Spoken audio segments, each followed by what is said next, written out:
अस्सलाम वालेकुम रहमतुल्लाहि व बरकातुहू। मैं हूं मोहम्मद नई मलिक फाउंडेशन से। कसाद गुजारी या रिसेशन दरअसल मुआशी सरगर्मियों की जवाल का सबब बनते हैं, और इसके अंदर मुआशी सरगर्मियाँ जब कम होती हैं तो नंबर एक मुलाजमतों में कमी हो जाती है, नंबर दो अखराजात में कमी हो जाती है, नंबर तीन ज़रूरियात ज़िंदगी इंसान से दूर हो जाती हैं। तो ये एक ऐसा पीरियड होता है रिसेशन का जो लॉन्ग लास्टिंग नहीं होता, लेकिन उस कम से कम वक्त में भी किसी मुआशरे की जड़ों तक को हिला देती है। इस रिसेशन पीरियड से निकलने के लिए हर शख्स अपने तौर पर कोशिश और तगदो करता है। चंद बातों पे अगर हम अमल कर लें तो हर शख्स अपने इस मुश्किल हालात में से आसानी से निकल पाएगा। सबसे पहले हम देखते हैं कि हमें अपनी बजटिंग करनी चाहिए, जो अक्सर बेशतर हम बजट नहीं बनाते। तो हमें अपने घर के बजट बनाकर और उसके अंदर गैर ज़रूरी अखराजात से छुटकारा पाना है। सबसे पहला काम जो बजट बनाने में होता है वो है भी स्ट्रगलिंग क्लास के लिए। जो अशराफिया है वो इससे पहले भी आसानी में थी और अब भी उनके लिए कोई मुश्किलात नहीं है। अलबत्ता वो एक किरदार अदा कर सकते हैं लाज़मीन की तनख्वाहें बढ़ाने। तो उन जो हैंड टू माउथ तबका है उसका इस कसाद गुजारी में और रिसेशन पीरियड में उनके लिए आसानी हो जाएगी। नंबर दो, उनकी छोटी मोटी और ज़रूरियात का भी वो ख्याल करें। हम देखते हैं कि इस रिसेशन पीरियड में सबसे ज़्यादा स्ट्रगलिंग जो तबका है वो पिसता है। तो आपकी इस छोटी सी काबिज से उनके लिए आसानी हो जाएगी। हैंड टू माउथ जो तबका रह रहा है वो भी अपने कुछ अखराजात में कमी कर सकते हैं।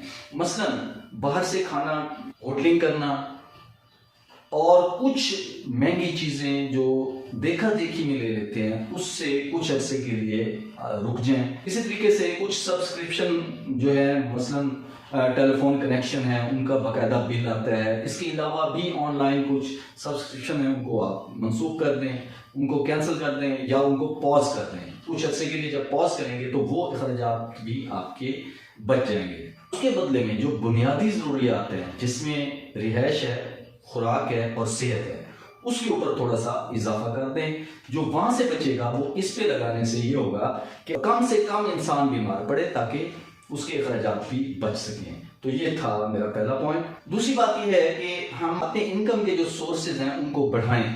मसलन कोई छोटी सी पार्ट टाइम जॉब कर लें या घर में रहते हुए फ्रीलांसिंग शुरू कर दें, कोई छोटा सा कारोबार शुरू कर दें। इससे ये होगा कि आपका रिसेशन पीरियड के अंदर वो काम अगर चल निकला, आपका वो बेहतरीन सेकंड इनकम रिसोर्स हो सकता है। तो आप इस टाइम पीरियड में अपने आप को बकअप करें, अपनी विल पावर को बढ़ाएं और ये जो है ये तीनों काम जो मैंने बताए इनमें से कोई सा भी काम कर लें या तीनों ही काम कर लें। इससे ये होगा कि हम इस रिसेशन पीरियड में मुश्किलात से निकल पाएंगे। इसी बात जो है वो ये है कि हर गवर्नमेंट कसाद गुजारी या रिसेशन पीरियड के लिए कुछ अनाउंसमेंट्स करती हैं, कुछ बचत के प्रोग्राम शुरू करती है, जैसे यूटिलिटी स्टोर्स हो गए या इसी तरीके से कोई इतवार बाजार या जुमा बाजार लगते हैं। तो आपको वहां से फायदा उठाने की कोशिश करनी चाहिए। गवर्नमेंट जो कम आमदनी वाले जो ज़्यादा मुतासिर हो सकते हैं इस रिसेशन पीरियड में, उनके लिए कुछ छोटे लोन्स देना शुरू कर देते हैं जो कम से कम मार्कअप में होते हैं। तो आप वो लोन भी अप्लाई करें, उससे भी फ़ायदा उठाएं।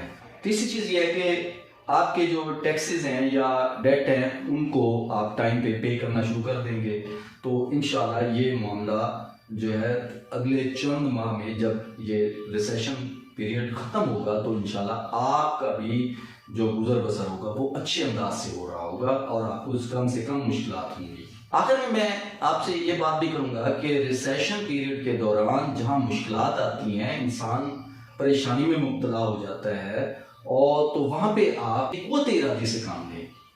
आप घबराएं नहीं, उस अल्लाह की ज़ात पर तवक्कुल करें जिसने आपको और हमें पैदा किया है, तो हमें इस मुश्किलात में से भी निकाल सकती है।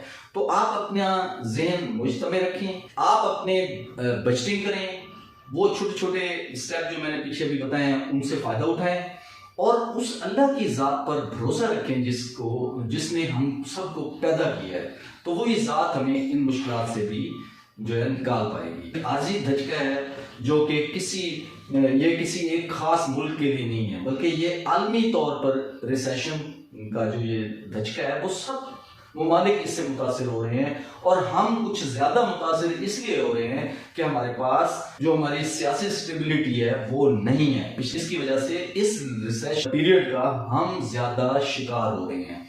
बस आप अपने जहन को महफूज रखें और अपने इस पीरियड को ज़्यादा अच्छे तरीके से गुजारें, ताकि हम इस कसाद बाजारी और रिसेशन से निकलकर एक तनोमंद ख़ानदान, मुआशरा और मुल्क बनकर इस दुनिया में उभरें। तो उम्मीद है दोस्तों ये वीडियो आपको पसंद आई होगी। अगर आपको ये वीडियो पसंद आई है तो नए साथी इस चैनल को सब्सक्राइब भी कर लें, और इस वीडियो को सदका जारिया समझकर आगे दूसरे लोगों तक भी शेयर करें, ताकि ये मैसेज ज़्यादा से ज़्यादा लोगों तक पहुँचे और हम इस वक्त को अच्छे तरीके से गुजार पाएँ। बहुत शुक्रिया। अस्सलाम वालेकुम रहमतुल्लाहि व बरकातहू।